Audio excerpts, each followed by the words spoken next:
గౌతమి జిల్లా మహిళా సమాఖ్య ఖమ్మం, సమ్మక్క సారక్క జిల్లా సమాఖ్య భూపాలపల్లి, జిల్లా మహిళా సమాఖ్య నారాయణపేట్, సుభాషిణి మంజుల చంద్రకళ 35,23,00,000 బీమా చెక్ తీసుకుంటారు. Honourable MD Transco and CEO SERP, TGNP DCL CMD K Varun Reddy, TGSPDCL CMD Musharraf Farooq గారు, అలాగే CEO SERP Shrimati Divya Devarajan IAS గారు ఎంఓయు 23,000 కోట్లు.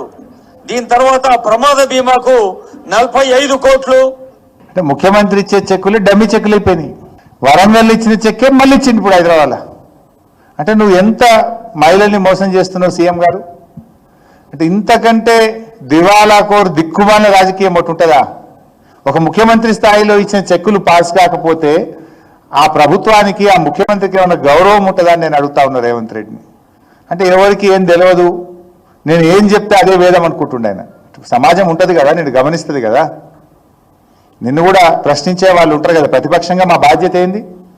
ప్రభుత్వం యొక్క తప్పిదాలను ఎత్తి చూపడం, నీ వైఫల్యాలను ఎత్తి చూపడం, ప్రజల పక్షాన గొంతుకై ప్రశ్నించడమే ప్రతిపక్షం బాధ్యత.